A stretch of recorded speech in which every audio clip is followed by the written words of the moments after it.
Welcome everyone. आज start कर रहे हैं आपका नया chapter volume and surfaces of solids of revolution. Volume और सरफेसेस आपको निकालने हैं, सरफेस एरिया निकालना है। और सॉलिड्स ऑफ रेवोल्यूशन का मतलब होता है कि किसी एरिया को अगर आप रोटेट कराते हैं अबाउट एक्स एक्सिस या अबाउट वाई एक्सिस या अबाउट एनी एक्सिस, तो एक सॉलिड जनरेट होता है। उसकी वॉल्यूम या उसकी सरफेस एरिया दोनों हम निकाल सकते हैं।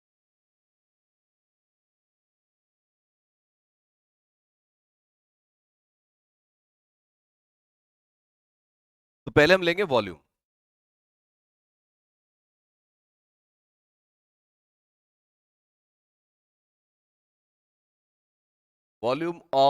Volumes of solids of revolution.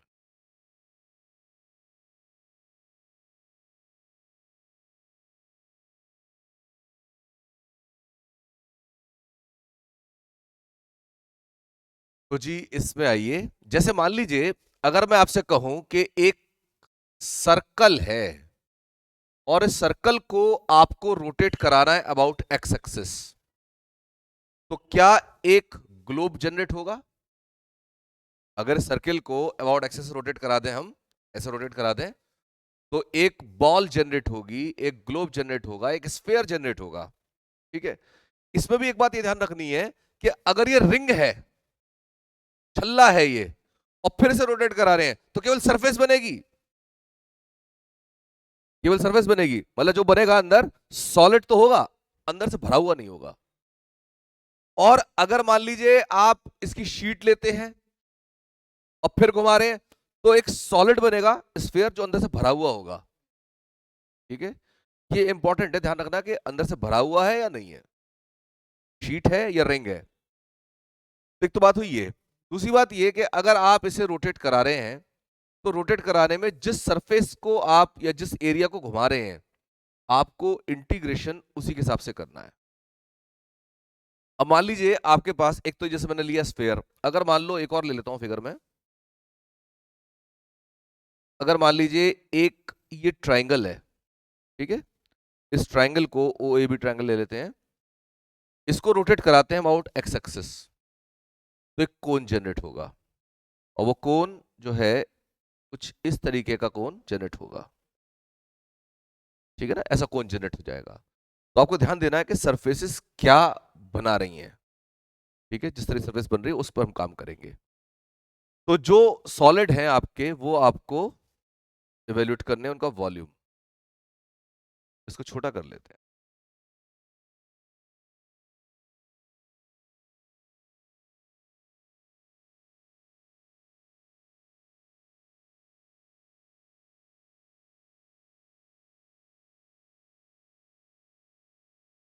अब मान लीजिए हमारे पास ये कोई कर्व है y is equal to f x,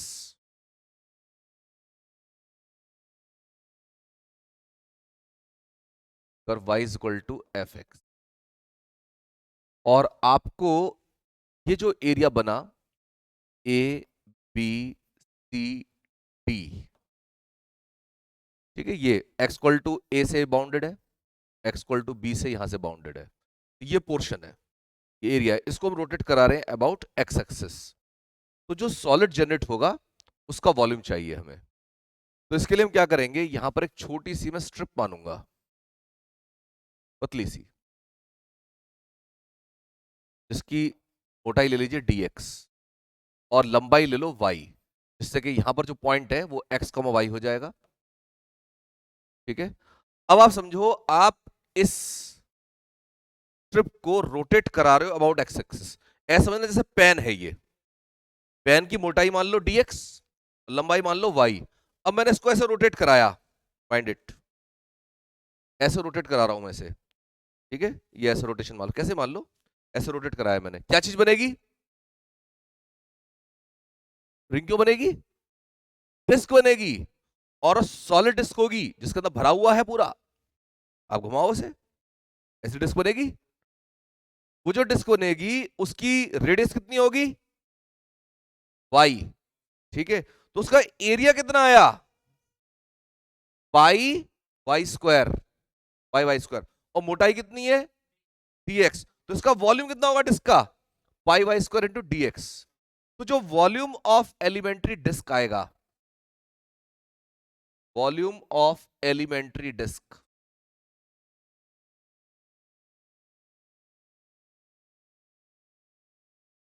ये होता है pi y square d x, जब आप इसे रोटेशन करा रहे हैं अबाउट एक्स एक्सिस। ठीक है, तो यहां पर जो वॉल्यूम ऑफ सॉलिड से रिवोल्यूशन कर रहा हूं मैं, ये कर रहा हूं कार्टेशियन कर्व्स के लिए। सबसे बड़ी एक्सरसाइज है ये। और दूसरा रेवोल्यूशन जो है मेरा वो है अबाउट एक्स एक्सिस, तो इसी में मैं ए पार्ट करता हूं, रेवोल्यूशन अबाउट एक्स एक्सिस। तो रिक्वायर्ड वॉल्यूम ये बनेगा पाई वाई स्क्वायर डीएक्स को आप प्रॉपर लिमिट्स के अंदर इंटीग्रेट कर दो, एक्स इक्वल टू ए से एक्स इक्वल टू बी तक। वाई का मान कर्व से रखेंगे, सर्कल है, पैराबोला है, एलिप्स है, कोई और कर्व है, जितने आपने कर्व ट्रेसिंग कर्व देखे हैं वो है। ठीक है जी, तो ये काम करना है अगर आपका रोटेशन है अबाउट एक्स एक्सिस। अब लेते हैं रोटेशन या रेवोल्यूशन अबाउट वाई एक्सिस।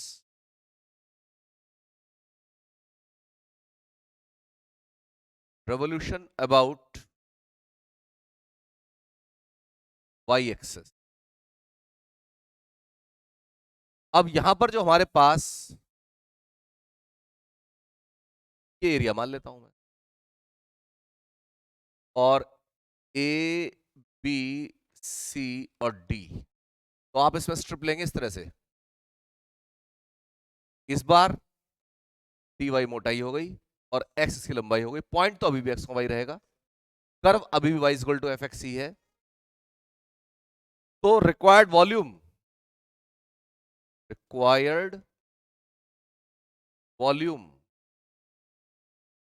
कितना, integration pi x square d y, और वाई की लिमिट्स लेंगे आप, मान लीजिए सी से डी तक है, y is to c to y is to d. बस प्रॉपर लिमिट्स तो करना है इसे। तीसरा, जब आपको एक ऐसे पोर्शन का वॉल्यूम निकालना है जो दो कर्व्स के बीच में घिरे हुए पोर्शन को घुमाने से बनता है, जैसे मान लीजिए एक ये कर्व और एक ये कर्व, इन दो बीच का पोर्शन है ये, इसको आप रोटेट कर रहे हैं अबाउट एक्स एक्सिस। और जो सॉलिड जनरेट होगा, ये चंद्राकार जो पोर्शन आ रहा है ना, इसको रोटेट कराएंगे अबाउट एक्स एक्सिस। तो जो सॉलिड जनरेट होगा उसका वॉल्यूम चाहिए।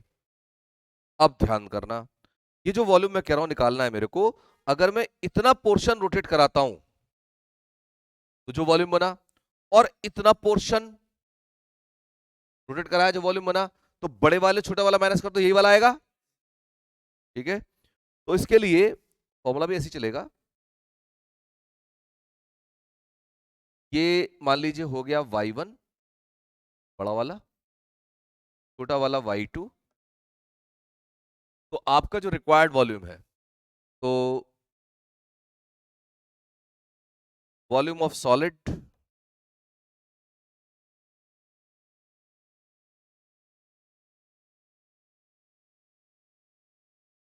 Generated by rotation of area lying between two curves।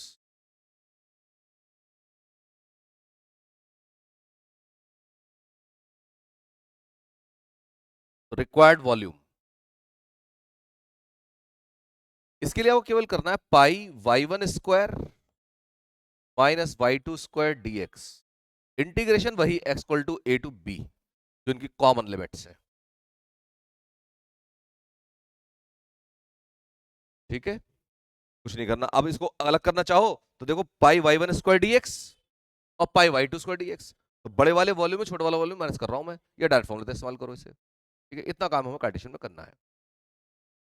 तो अब हम आ सकते हैं अपनी एक्सरसाइज पर।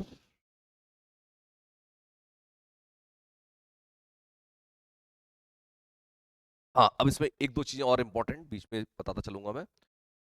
जब भी कभी आपको वॉल्यूम निकालना हो तो आपको देखना होगा किस एरिया को घुमाने से बन रहा है। तो वो जो एरिया है ना, उसमें भी देखना मिनिमम पोर्शन कौन सा जिसको घुमाने से वो सॉलिड जनरेट हो रहा है। जैसे हम कह रहे हैं find the volume of A hemisphere. Hemisphere यानी आधा गोला। आधे गोले का वॉल्यूम कितना होता है? 2/3 पाई a क्यूब। ये होता है ना, 4/3 पाई a क्यूब होता है पूरे का, आधा कर लो 2/3 पाई a क्यूब। तो आपको अगर आधा गोला चाहिए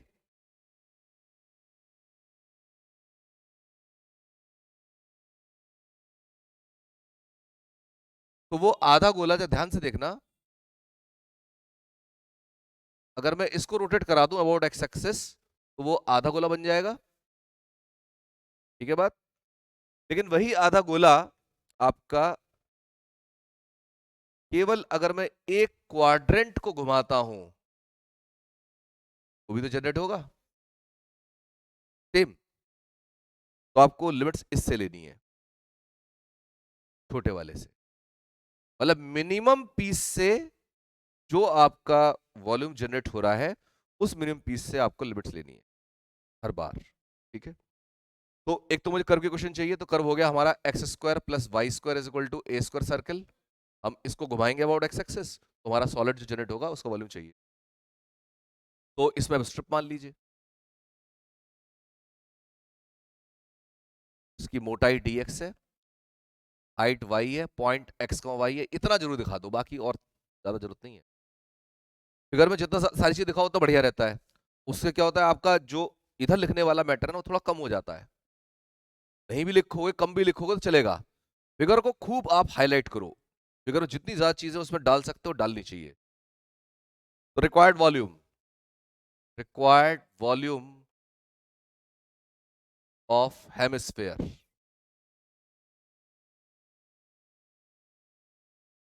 is equal to pi y² dx integration x equal to a to, sorry, बताओ लिमिट्स।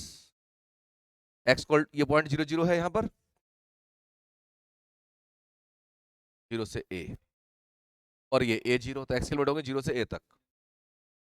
अच्छा एक और चीज, जो इंटीग्रेशन वॉल्यूम में आने वाले हैं बहुत आसान है।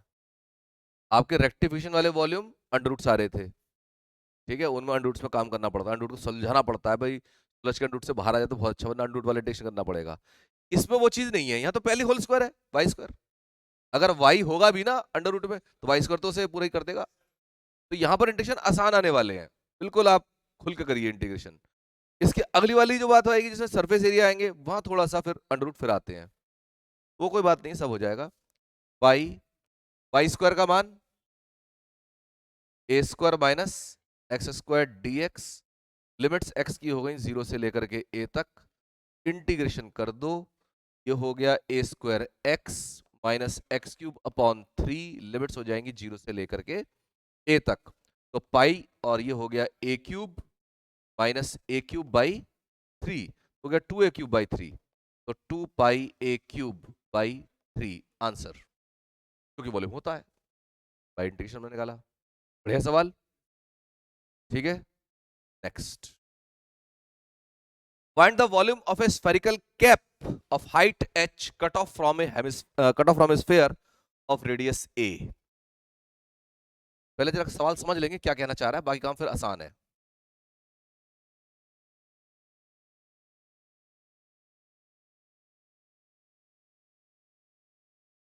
ये है वो स्फेरिकल कैप, हाइट h कहा तो ये हाइट h, ये हाइट होती है। टोपी कैसे पहनते हैं, हाइट कैसे नापोगे, यही तो हाइट होगी। तो ये कैप कह रहे spherical cap of height h, तो ये कैप हो गई हमारी हाइट h। सर्कल आपको फिर से वही लेना है, x² plus y² equal to a²। और किसी भी मीन्स ना ऐसा मत बना लेना कि आप सोचिए ये वाला सर्कल बना लें, सर्कल ये बना सेंटर इसका ओरिजिन हो, तो सर्कल की क्वेश्चन ये काम करेगी। बेशक थोड़ा दूर हो जाए कोई दिक्कत नहीं है, उससे वो तरीका करने का। ठीक है जी। अब मुझे इस पोर्शन को घुमाना है अबाउट एक्स एक्सिस, ये रहा। केवल इतने पोर्शन तो चाहिए। और ये y, ये आपका x, y, ये तो लिमिट चाहिए भाई। यहां बताओ, ये तो a, 0 ही हो गया, इसका क्या होगा? Very good. तो लोग समझ आ रही बात? a minus H, a minus H, 0। Actually क्या है, मैं आपको भी बता दूं कि आपने आंसर जरूर दिया है, लेकिन फिर भी जो चीज मुझे बतानी है सुन लो उसे। यहां पर आपको कोऑर्डिनेट्स इस्तेमाल करने हैं, डिस्टेंस इस्तेमाल नहीं करनी। जिस पॉइंट से जिस पॉइंट तक के आप लिमिट्स ले रहे हो, तो लिमिट का मतलब वो कोऑर्डिनेट वैल्यूज है उनकी। यहां पर कोऑर्डिनेट वैल्यू कितनी है? देखो, ये टोटल लेंथ a है, ये h है, तो ये a माइनस एच हुआ, लेकिन इसका कोऑर्डिनेट मान है a माइनस एच। आपको कोऑर्डिनेट वैल्यूज पे डील करना है जो लिमिट्स डालेंगे। तो a माइनस एच से लेके a तक हमारी लिमिट जाएंगी और हमें स्फेरिकल कैप का वॉल्यूम देगी। तो therefore required volume of spherical cap,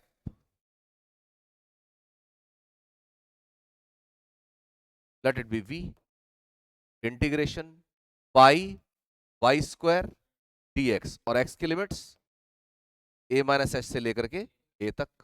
इसका इंटीग्रेशन कर दो भाई, a माइनस एच से लेके a तक, और वाई स्क्वायर का मतलब हो गया a square minus x square और dx। तो ये आ गया पाई, और वही आएगा a square x minus x cube upon 3, limits a minus h से a तक। क्या अब कर लोगे इसके आगे? केवल आपको पहले a डालना है, फिर a माइनस एच डालना है, फिर खोलना है, कटिंग करनी है, पिटिंग करनी है, और आंसर निकालना है जी। गुड। ये क्वेश्चन तो बिल्कुल आपके दिमाग में आना ही चाहिए था। ये जो मैंने स्फेयर लिया है, सर्कल जो लिया है, मैंने ऐसे लिया है। कह रहे हैं जी ऐसे भी तो ले सकते थे इसे, बिल्कुल ले सकते थे। देखो ये क्या दिक्कत है, ये रहा आपका, ये स्फेयर हो गया, ये स्फेरिकल कैप हो गया, ये हाइट h हो गई, बट दिस टाइम आपको स्ट्रिप ऐसे लेनी पड़ेगी, ठीक है। लिमिट्स भी, ये आपका 0, a माइनस एच पॉइंट है, और ये 0, a है, तो y की लिमिट से लेंगी। तो वॉल्यूम v जो आएगा आपका, अब भी a माइनस एच से a ही करोगे, पाई एक्स स्क्वायर करोगे, dy करोगे। बताओ क्या अंतर आएगा? एक्स स्क्वायर की जगह फिर से आप वही रखोगे, ए स्क्वायर माइनस वाई स्क्वायर, जहां x है वहां y, जहां y है वहां x, लिमिट्स वही, वॉल्यूम वही, रोटेशन ऐसे लेना है इस बार, ठीक है। इसको आप जस्ट आपकी क्वेरी के लिए बता दिया है मैंने, बाकी मन है आपका, जैसे चाहे वैसे करो, ठीक है। समझ तो आ रहा है? A segment is cut off from a sphere of radius a by a plane at a distance a by 2 from the center. Show that the volume of the segment is 5.32 of the volume of the sphere. तो पहली चीज जरा समझ लें जो question में कह रहे हैं, ये समझ गए क्वेश्चन आप लोग?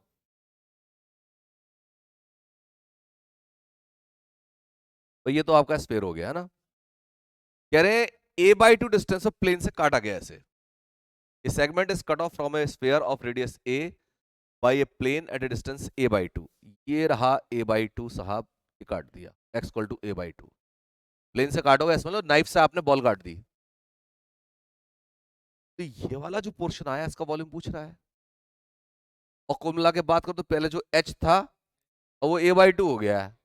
और क्या अंतर है भाई? ये कोऑर्डिनेट्स आपके a by 2, 0 और ये a, 0। What is the difference? Same. तो आपका जो रिक्वायर्ड वॉल्यूम है वो आप लेके चलेंगे इंटीग्रेशन a by 2 से लेकर के a तक, pi y square d x, और y का मान, वाई स्क्वायर का मान, a स्क्वायर माइनस एक्स को रखोगे। अच्छा, दूसरी बात, जिसको लाओगे आएगा कितना? 5.32 of the volume of the sphere. Volume of the sphere कितना होता है?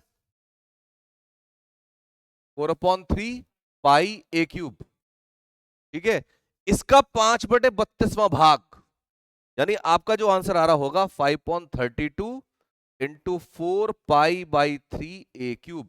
यानी जो भी आंसर आएगा उसमें पहले इसको अलग कर लेना, ना हो 4 की मल्टीप्लाई कर लेना, ना हो 3 की मल्टीप्लाई कर लेना ऊपर नीचे, इसको ही पहले जनरेट करना, फिर कर देना। ये 4.3 पाई a क्यूब हो गया, ये 5/32 अपने आप बचेगा।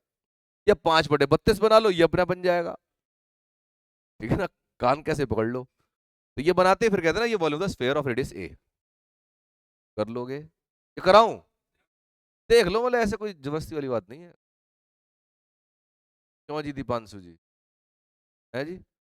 हाँ, लेकिन करना पड़ता है भाई। आज आपने सोचा कर लेंगे, और कल सोचा कल कर लेंगे, परसों सोचा परसों कर लेंगे, मतलब दिन पे दिन आप निकालते जाएं, तो एग्जाम के बाद भी कई बार करना पड़ता है।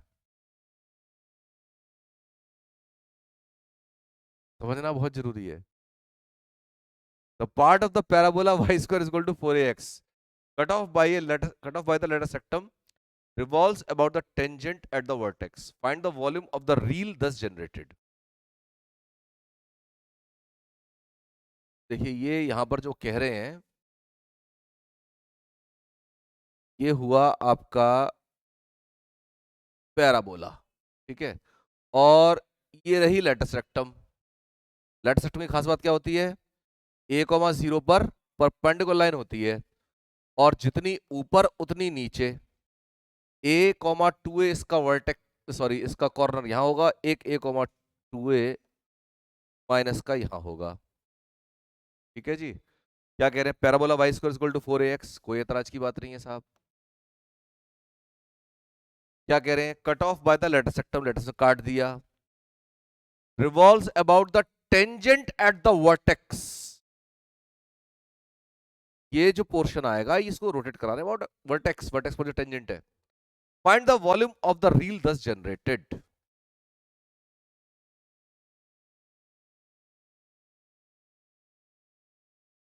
ये जो पोर्शन बना ना, इसको रोटेट कराना है। कैसा देगा पोर्शन?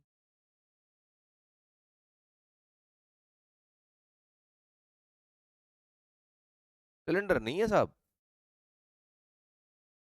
हाँ, कुछ डमरू जैसा कह सकते हैं। ये रील है, स्पिंडल भी कहते हैं, स्पिंडल।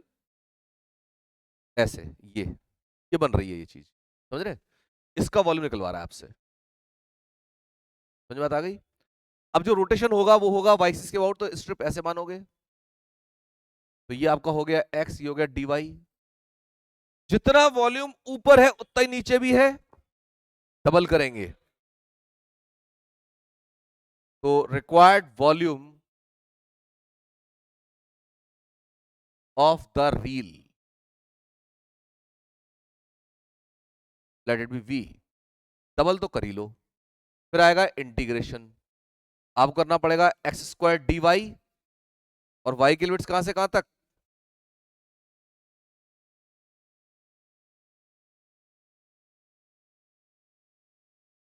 0 से 2a। हाँ, अगर आप ये वाली बात करना चाह रहे हैं -2 से 2a कर सकते हैं y के लिए, लेकिन फिर भी आप सिमेट्री का इस्तेमाल कीजिए हर बार। हाँ, एक्स स्क्वायर डी वाई हो गया। अब इसमें आपको पाई, पाई वाई, हाँ पाई कहाँ जाएगा, पाई भी रहेगा। पाई, पाई पाई का हिसाब रखना है। पाई एक्स स्क्वायर डी वाई, तो 2 पाई तो बाहर करा, और एक्स स्क्वायर का मान, एक्स स्क्वायर है आपके पास y4/16a², और dy लिमिट 0 to 2a। कर दो इंटीग्रेशन, 16 इसको बाहर ले लो, y/16a², और y5/5 लिमिट 0 से लेकर के 2a, 2 पाई 16a², और 1/5, y⁵ तो 2⁵ 32, और a⁵ 16 दूनी 32, और एक a² से ये कटेगा तो a³, यानी आपका आ गया 2 2 4 पाई/5, 4 पाई/5 a³। बताओ, बात समझ में आ रही है? 2 दूनी 4 पाई 5, a⁵3। ठीक है, next. Prove that the volume of the solid generated by the revolution of an ellipse around its minor axis is a mean proportional between those generated by the revolution of the ellipse and of the auxiliary circle about the major axis. यहां पर क्या कह रहे हैं, तीन volume की बात करें. पहले इसको सिस्टमेटिकली बताता हूं आपको. पहले मैं बात करता हूं ऑक्सिलरी सर्किल की. देखिए जैसे आपका ये एलिप्स है, ठीक है, ये एलिप्स, और इसके लिए आप जानते हैं ये a,0 वर्टेक्स, ये 0,b वर्टेक्स. ऑक्सिलरी सर्किल जो होगा वो मेजर एक्सिस को डायमीटर मानते हुए बनाया जाता है.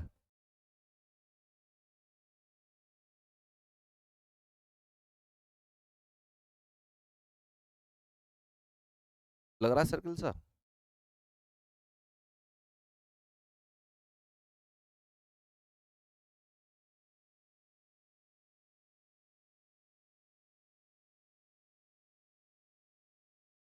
चलो जी, ये मान लो ये सर्किल आ गया ऑक्सिलरी सर्किल. ये है ऑक्सिलरी सर्कल. ये तो ऑक्सिलरी सर्कल की बात, इसका रेडियस a होता है. फिर से पढ़ते हैं. Prove that the volume of the solid generated by the revolution of an ellipse. Ellipse को रिवॉल्व कराना है किस तरह से? Round it's minor axis. ये माइनर एक्सिस है, इसको रोटेट कराना है, तो जो वॉल्यूम बनेगा, एक वॉल्यूम क्रिएट होगा. फिर कह रहे हैं is a mean proportional between those. Mean proportional क्या मतलब होता है? मीन प्रोपोर्शनल मतलब है किस किस का मीन प्रोपोर्शनल, पहले ये देख लो.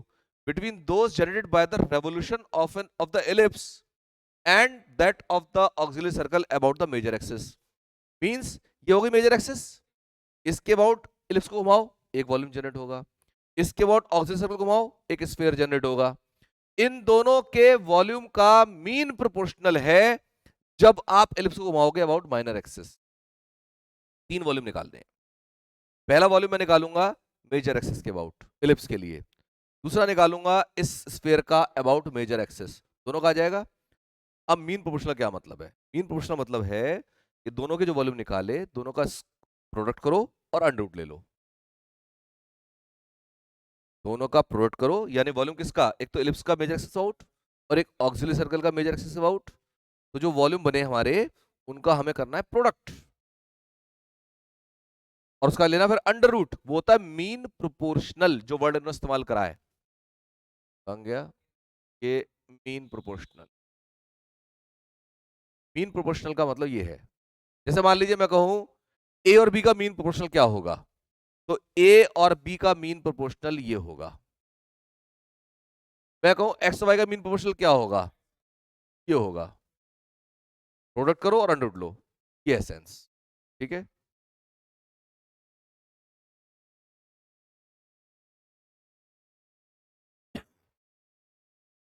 सबसे पहला काम करते हैं इसमें, हम जरा वॉल्यूम सेलेक्ट करते हैं. Let V1 and V2 be the volumes generated by revolution of ellipse and auxiliary circle about major axis.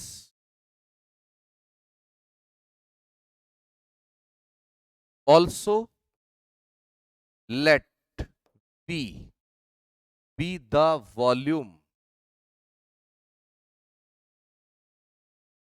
generated by revolution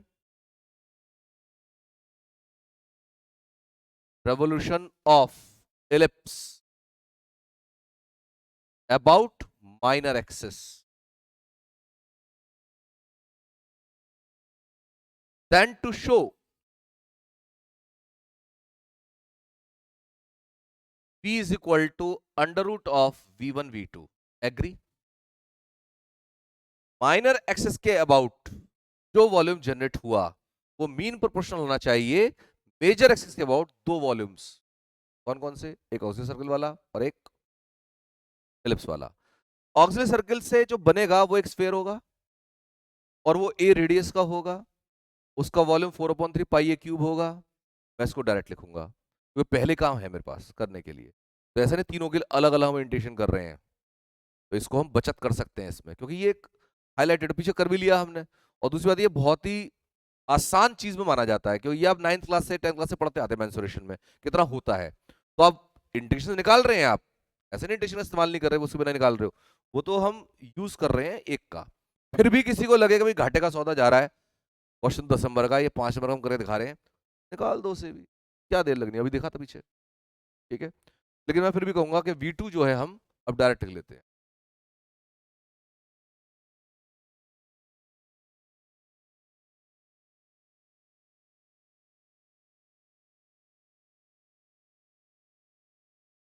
now V2 is equal to 4 pi a cube. ठीक है, ये तो fix है। इसके बाद आते हैं V1 के लिए। V1 के लिए अब आप जो एलिप्स लेंगे उसका केवल एक क्वाड्रेंट ले लो, इसको रोटेट करा दो अबाउट एक्स एक्सिस। अगर आप पूरे कर रहे हो, ठीक है, तो वॉल्यूम जो बनेगा उसको डबल करूं या 4 टाइम्स करूं?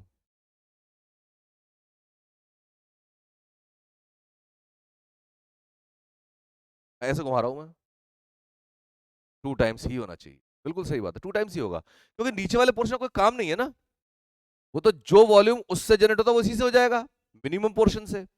तो आपको तो अब इधर वाला लेते तब आता, आप उसके लिए डबल कर रहे हैं। तो V2 जो V1 जो बनेगा also V1 is equal to integration pi y square dx and what about the limits 0 से a0 या a तक। तो x की लिमिट 0 से लेकर के a तक pi y square dx। Y square का मान जरूर रखवाएंगे, एलिप्स की इक्वेशन है हमारे पास x² / a² plus y² / b² is equal to 1। This is our ellipse under consideration. Call कर लेंगे y के लिए, y बाहर 0 से लेकर के a तक 1 माइनस x² / a² इंटू में b² और dx। ठीक, y b² बाहर, इंटीग्रेशन 1 का हो गया x³ / 3 1/a² as it is. ठीक है,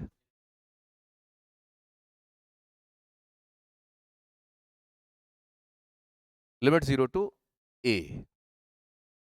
तो यहां पर है ये πb² a माइनस 1/3a² और ये है a³ a² से दो पावर खत्म, a minus a/3 2a/3। Actually this is 2π/3 b² a। क्या होगा आया V1। अच्छा, अब एक चीज और आपसे पूछ लेता हूं, अगर आप इसको रोटेट करा रहे हैं अबाउट दिस मेजर एक्सिस, या रोटेट कर रहे हो इसको माइनर एक्सिस के अबाउट, क्या अंतर है? केवल ए और बी का अंतर आएगा, जो बी है वो ए हो जाएगा, जो ए है वो बी हो जाएगा, और कोई अंतर नहीं है। ऑल्सो बाई सिमेट्री, ये डायरेक्ट लिखना, बी बी क्या चीज है? Volume of the ellipse about minor axis, rotation about minor axis. चाहो तो लिख दो इसे, बाकी मैं एक बार पहले लिख चुका हूं सब चीजें ये, तो डायरेक्ट कह सकता हूं।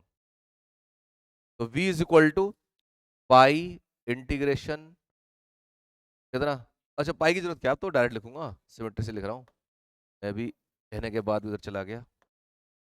हाँ जी, तो ये हो जाएगा 2π/3 a² b। ठीक है, ए और बी को इंटरचेंज कर दो।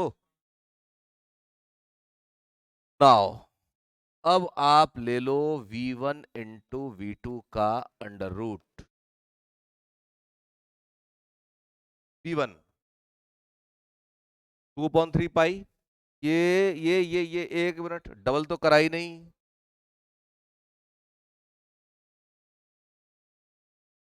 4 भी तो होना था ये, 4। अब तो सही है ना समाचार, ये भी 4 होएगा, ये भी का पीछे रहने वाला है। तो 4 पाई बाई 3 बी स्क्वायर ए, और ये 4 पाई बाई 3 ए क्यूब है ही, 4 पाई बाई 3 तो बाहर ही ले लो,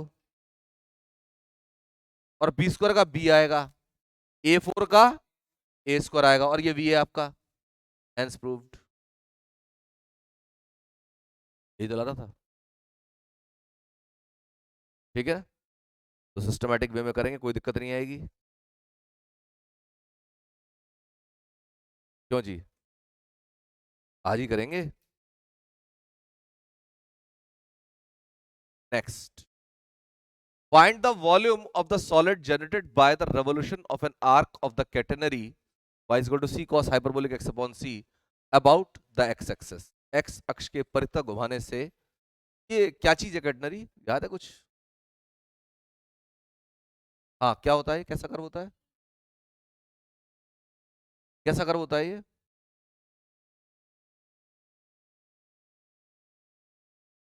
पैराबोला जैसा होता है देखने में। इसका वर्टेक्स 0, c होगा। और क्या कह रहे हैं, कितनी arc, find the volume of the solid generated by the revolution of an arc of the catenary about x axis. तो एक आर्क का तो एक आर्क कहीं तक भी ले लो, एक्स वाई तक की आर्क, और घुमाना है इसको अबाउट एक्स एक्सिस, तो यहां से ऐसे परवल ड्रॉप कीजिए, इस पोर्शन को आपको घुमाना है, ये ओ ए बी और सी पॉइंट, इस पार्ट को। अगर ये कभी ना भी कहे ना कि वर्टेक्स से लेके यहां तक की आर्क, तो आप सोचने पड़ जाओ कौन सी वाली आर्क लेनी, कितनी लेनी है भाई। यहां तक का तो ठीक है, जनरल में लेना, कहीं तक भी ले लो, लेकिन शुरू करेंगे वर्टेक्स से। कैटेनरी केस में ध्यान रखना कि आपको जो भी मेजरमेंट करनी है वो वर्टेक्स से करनी है। ना भी कहा हो तो भी आपको मतलब कहां से शुरू करो, कहां से लोगे, तो वर्टेक्स का ही हिसाब किताब होना चाहिए। ठीक है, तो यहां से लेके यहां तक की जो हमारे पास स्ट्रिप है, जो पोर्शन है उसमें स्ट्रिप लिया हमने, ये dx, ये y, ये x comma y. Required volume,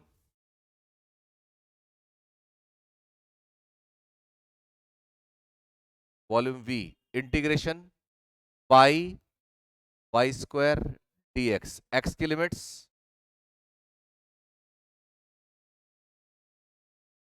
0 से x और ये 0 to x है ना, और वाई स्क्वायर की जगह पर क्या रखवाओगे, t square cos hyperbolic square x by c. इसके बारे में पहले काफी बात कर चुके हैं, इसके लिए फॉर्मूला मैंने बताया वो आपको, कॉस हाइपरबोलिक 2x, ये होता है 2 cos hyperbolic square x minus 1, या इसको कर सकते हैं 1 minus 2 sine hyperbolic square x, इस तरह से। तो यहां पर आपका जैसे ये कॉस हाइपरबोलिक स्क्वायर है, इसको धर ले जाओ, तो डिवाइड करो,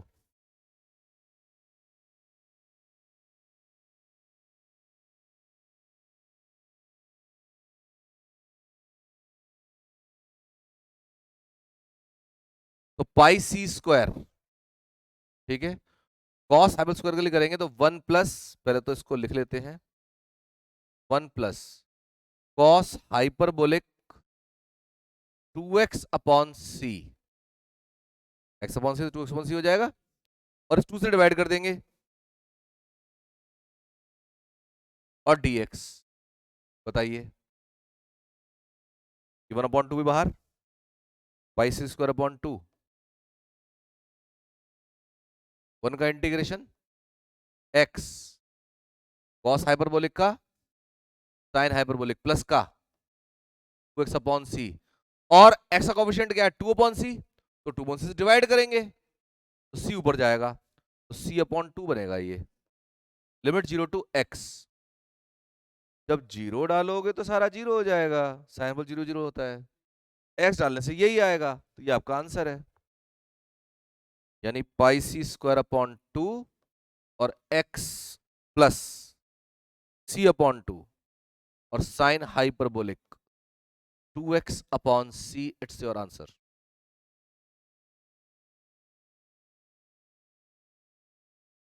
सही है? मुश्किल इंटीग्रेशन आसान है इसका, है ना? Find the volume of the solid generated by the revolution of the curve y is equal to a cube upon a square plus x square about its asymptote। अब आपको asymptote के साथ काम करना है। क्या कर दिया हुआ है? गिवन कर्व है y is equal to a cube upon a square plus x square। इसको आप ऐसे भी कह सकते हो,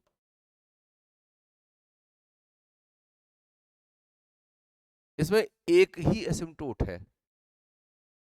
वॉल्यूम में आप देखना आपको एक ही एसिम्प्टोट मिलने वाला है, कभी भी किसी भी कर्व में देखेंगे एक से एसिम्प्टोट नहीं मिलेगा, और वो जो एसिम्प्टोट होगा या तो पैरेलल टू एक्स एक्सिस होगा या पैरेलल टू वाई एक्सिस होगा। ऑब्लिक एसिम्प्टोट एक भी नहीं मिलना। मैंने पहले कहा था एसिम्प्टोट का काम जो हम करेंगे काफी आसान होता है। और दूसरी बात, रेक्टिफिकेशन में कहीं भी एसिम्प्टोट नहीं आया। उसका कारण क्या है? अगर रेक्टिफिकेशन में एसिम्प्टोट आ जाए तो कर्व की लेंथ अनंत हो जाएगी। बचा क्या करने के लिए? कर्व अनंत जाएगा। इसमें ऐसा नहीं होता वॉल्यूम में एसिम्प्टोट आने पर कि वॉल्यूम इनफाइनाइट हो जाए। अभी देखते हैं। सबसे पहले एसिम्प्टोट बताओ कौन सा है? Asymptote parallel to x axis.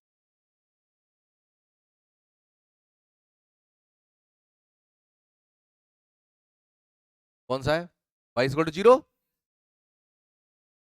अच्छा, और अगर कोई कहे जी asymptote parallel to y axis, तो y का coefficient a square plus x square, उसे 0 रखोगे। x equal to plus a आयटा नहीं है, कोई asymptote parallel to y axis नहीं, तो केवल एक यही एसिम्प्टोट है। और इसकी अगर आप ड्राइंग करना चाह रहे हैं, ये रहा जी asymptote y equal to 0। Curve तो अभी ट्रेस करना पड़ेगा। ठीक है, कर्व ट्रेस करने के लिए सबसे पहले ये देखो कोई सिमेट्री है इसमें। अच्छा,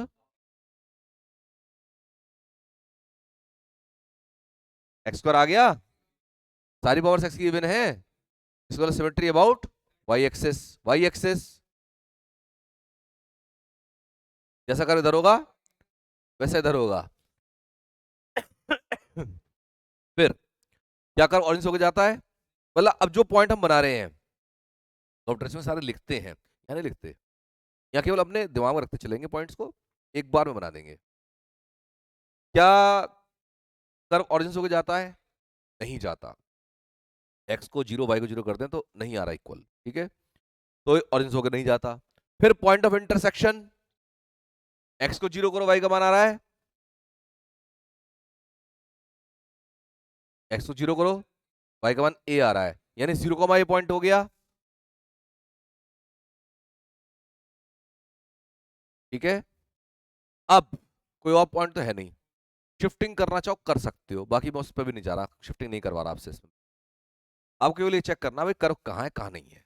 हमें ये पता है एसिम्प्टोट जहां होते हैं उसे अनंत के तरफ जाएगा कर्व, और इधर गया तो इधर भी जाएगा, सिमेट्री है। ठीक है जी, चलो अब एक काम करते हैं, इसको हम सॉल्व करते हैं एक्स के लिए, क्योंकि आपको जो पॉइंट मिले ना बाइक से मिले हैं, क्या एसिम्प्टोट मिला तो इसमें मिला, ये भी इसमें मिला, वैसे तो बड़ा आसानी से चेक हो जाएगा। अगर मैं यहां पर इसको सॉल्व कर दूं, ये है हमारे पास a square plus x square है आपके पास ए क्यूब अपॉन वाई, इसको उधर भेजो। X square is equal to a cube upon y minus के ए स्क्वायर कॉमन ले लो, ए अपॉन वाई -1, या एक्स स्क्वायर हो गया आपका ए स्क्वायर ए माइनस वाई अपॉन वाई, ये हमारे पास। अब अगर मैं y को रखता हूं नेगेटिव, के नीचे नेगेटिव हो ना भाई, y को नेगेटिव रखते हैं, नेगेटिव वाला जैसे आपने रखा माइनस ए, माइनस करते नीचे नेगेटिव आएगा, माइनस करते ऊपर पॉजिटिव हो जाएगा, वो पॉजिटिव नीचे नेगेटिव, टोटल नेगेटिव, और एक्स नेगेटिव यानी एक्स इमेजिनरी, कोई कर्व नहीं है, यानी इसके नीचे कोई भी कर्व नहीं है। एक्स एक्सिस के नीचे कोई कर्व नहीं है। ठीक है, ऊपर देखें जरा, इसके लिए भी जरा ए से भी ऊपर देख लो, ए से बड़ा रखो, 2 रखा आपने नेगेटिव हो गया, ये पॉजिटिव है नेगेटिव नेगेटिव, कोई कर्व ऊपर भी नहीं है। कर्व यहां पर है, अगर ए से कम रखते हैं और वाई को पॉजिटिव रखते हैं, 0 और a के बीच में रखते हैं, कर्व है यहाँ पर, जैसे a/2 रखा आपने, ये पॉजिटिव तो दो वैल्यू आएंगी। अच्छा, बात ये कर्व है, तो कर्व इधर है, ऊपर नहीं है। एक चीज और, अगर ये कर्व ऊपर नहीं है तो यहाँ डबल टेंजेंट नहीं हो सकती। कर्व ऊपर नहीं है तो कतरा भी नहीं है उसका। कोई ये ना सोचे जरा सा छोटा सा भी एक पार्ट निकल जाएगा, बिल्कुल नहीं निकलेगा। मैंने बताया कतरा कहीं नहीं निकलता। या तो कर्व इन्फिनिटी के लिए जाएगा, या इन्फिनिटी से आ रहा होगा, जा रहा होगा या आ रहा होगा, आ रहा होगा तो जा भी रहा होगा। दोनों बातें हैं। ठीक है जी। तो बात ये, कर्व नीचे है, और कर्व अगर नीचे है, ये टेंजेंट है, यहां से टेंजेंट को ऐसे निकालेगा ये, ऐसे। ठीक है, इसके बाद में ये अपने एसिम्पटोट तरफ आएगा, और इसके साथ साथ अनंत के लिए गाना गाता हुआ चला जाएगा। ठीक है, ऐसे ट्रेसिंग है, नीचे नहीं है कर्व। आओ क्या करना, घुमाना किसके अबाउट है ये भी देख लो। कर्व तो बन गया, इसको घुमाते हैं अबाउट इट्स एसिम्पटोट, ये रहा एक्स एक्सिस। इसको रोटेट कराना है, ये ले लो, ये हो गया y, ये हो गया dx, ये हो गया x, y। तो इसको रोटेट कराना है। ठीक है, जितना पोर्शन इधर आएगा उतने पोर्शन इधर आएगा, डबल कर देंगे। अब बात ये है, x की लिमिट कहां से कहां तक, x की लिमिट 0 से लेकर के इन्फिनिटी तक। ठीक है, अनंत तक। तो क्या ये अनंत है इसका वॉल्यूम? वॉल्यूम अनंत आने वाला है? क्या ये वॉल्यूम अनंत आने वाला है? नहीं, अनंत नहीं है। ये इतना तेजी से डिमिनिश होता है कि आगे का वॉल्यूम होता ही नहीं, नेग्लिजिबल होता है। तो वो वॉल्यूम अपने आप ही खत्म होता जाएगा। तो वॉल्यूम जब भी हम निकालते हैं ना, अप्रोक्सीमेट ही निकालते हैं, तो अप्रोक्सीमेट में जो फालतू चीज है वो हट जाएगी अपने आप, और इसका वॉल्यूम आ जाएगा। तो जो इसका रिक्वायर्ड वॉल्यूम है,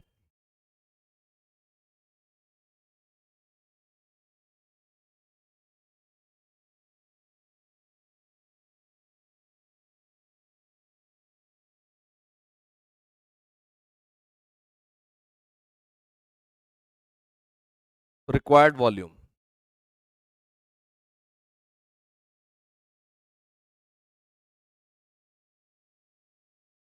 डबल करेंगे, integration pi y square d x. X की लिमिट कहां से कहां तक खुद ही बता दिया आपने, 0 से लेके अनंत तक। ठीक है, पाई इधर कर लेते हैं, वाई स्क्वायर का मान यहां से आएगा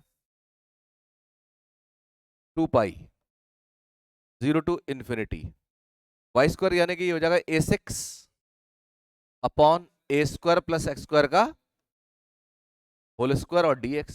इंटीग्रेशन करना है, बताओ क्या रखवाओगे सब्स्टिट्यूशन, डायरेक्ट हो जाए तो। Put x is equal to 8n, पुराना सब्स्टिट्यूशन है भाई। जब भी a square plus x square आ जाए 8n थीटा, कॉट भी मान सकते हैं। अगर a square minus x square आ जाए तो a sin थीटा या a cos थीटा। तो x इक्वल टू 8n थीटा, तो dx equal to a sec square theta और d theta. Limits when x is equal to 0, theta 0, और जब x का मान अनंत, थीटा का मान पाई बाई 2 हो जाएगा। रखो अनंत, tan theta infinity, theta pi by 2। तो आपका volume, required volume v, volume v ये बनेगा 2 पाई, तो बाहर ले लो, ये a6 भी बाहर ले लो, इंटीग्रेशन 0 टू पाई बाई 2 रह गया, और dx की जगह पर a sec square theta d theta रह गया, नीचे a square plus a square tan square theta और स्क्वायर। ए स्क्वायर बाहर लोगे, 7 पावर है, ये 4 नीचे से आ रही हैं, 2 पाई a क्यूब तो एक कर लेते हैं, लिमिट 0 टू पाई बाई 2। की पावर 2 ऊपर है, 4 नीचे है, agree. 1 plus tan square theta sec square theta power 4। दो पावर कट जाएंगी, जो दो पावर बचेंगे उसको कॉस बना के ऊपर ले जाओ।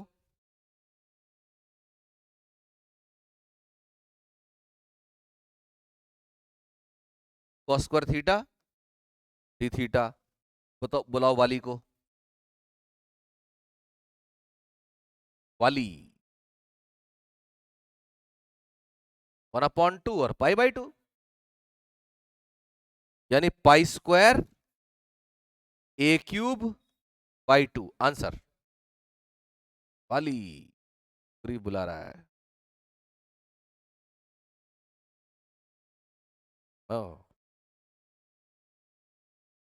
ठीक है, next. If the hyperbola x square upon a square minus y square upon b square is equal to 1 revolves about the x-axis, so that the volume included between the surface thus generated, the cone generated by the asymptotes and two planes perpendicular to the axis of x at a distance h apart is equal to that of a circular area of height h and radius b. यहां पर कह रहे हैं hyperbola, hyperbola दिया हुआ है आपको x square upon a square plus y minus y square upon b square equal to 1। तभी जानते हैं हाइपरबोला ये इस तरह का होता है।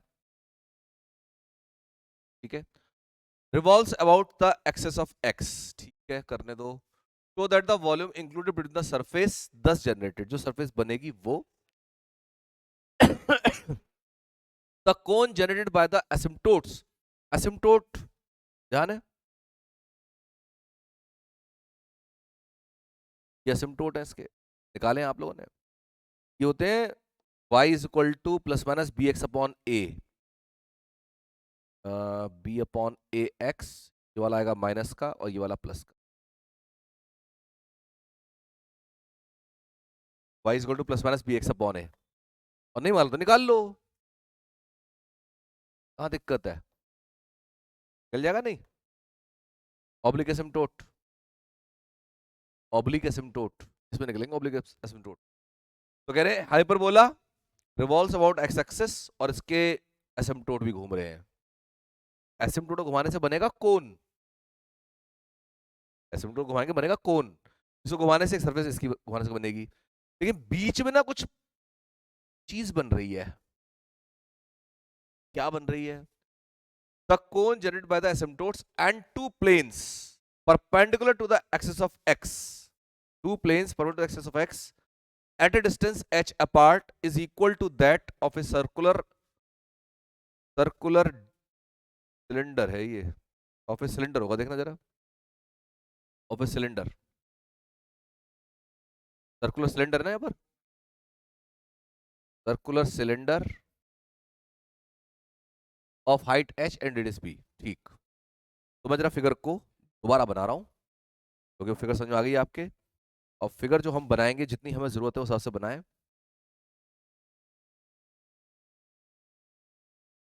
मैं एक एसिम्प्टोट ये वाला दिखाता हूं और एक एसिम्प्टोट ये ले लो, और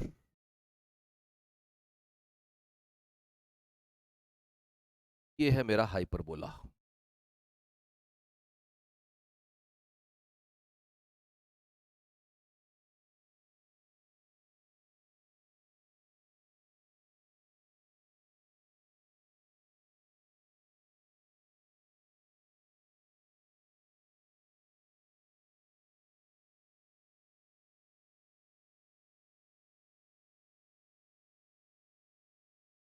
सर्कुलर सिलेंडर,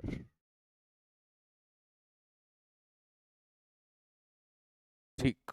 अब देखिए यहां पर क्या करना है, एक तो ये प्लेन लिया मैंने,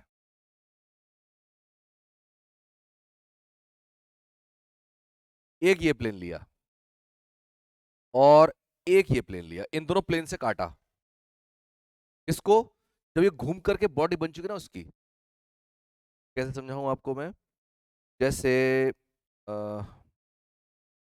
आइसक्रीम की कोन होती है, ठीक है, आइसक्रीम कोन का जो बिस्किट होता है ना, वो मोटा मानो, खूब मोटा मानो, और अंदर आइसक्रीम भरी हुई है, तो आइसक्रीम भरा हुआ तो इसमें आएगा, और ये जो ना बिस्किट वाला पार्ट है, अब आपने बिस्किट को काटा तो बिस्किट का वॉल्यूम पूछ रहा है आपसे,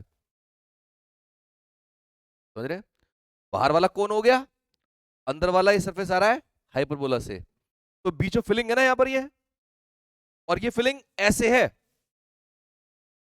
पूरा कप है ये, ठीक है, कप के बीच में दोनों दो लेयर्स हैं, दोनों के बीच में जो फिलिंग भरी हुई है उसका वॉल्यूम कह रहा है। फिर से पढ़ो जरा। If the hyperbola x square upon a square minus y square upon b square is equal to 1 revolves about the x axis so that the volume included between the surface thus generated, the cone generated by the asymptotes, surface thus generated यानी इस तरह से surface बनी, कोन से जो surface बनी, asymptote से जो कोन बना उसकी surface, and two planes perpendicular to the axis of x, x axis के परपेंडिकुलर दो प्लेन्स, इनसे काटा गया एट ए डिस्टेंस h, ये h डिस्टेंस पर है, h apart is equal to that of a circular cylinder of height h and radius b। अगर कोई सर्कुलर सिलेंडर हुआ होगा जिसका हाइट h और रेडियस b हो, उसका वॉल्यूम कितना होता है, ये b और ये हाइट h, पाई b स्क्वायर h, ये होगा, इतना लाना है मेरे को। कहने का अंदाज बदल दिया, मतलब ये ना कह रहे कि इतना लेके आओ, क्या वो लाओ जो एक सिलेंडर का होता है वॉल्यूम, और वो किसी को ना पता हो तो वो रोता रहे बैठ के। तो पाई b स्क्वायर h इतना लाना है मुझे, ठीक है। तो अब काम करते हैं अपना शुरू। हमें जो चाहिए, हमें चाहिए दो पार्ट्स के बीच का वॉल्यूम जो फंसा हुआ है, तो v1 माइनस v2 कह लो, या पाई y1 square minus pi y2 square, उसे करेंगे।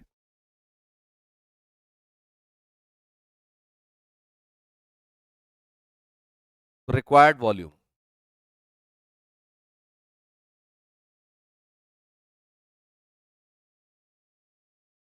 इंटीग्रेशन पाई y1 square minus y2 square dx, x की लिमिट्स आ जाओ, ये h है टोटल, और हमें ये पता लगाना है कि क्या कहां से काटा है इसने, b तो रेडियस भी कोई सा भी हो गया, b वाला है ना, b वाला ले रहा है, ठीक।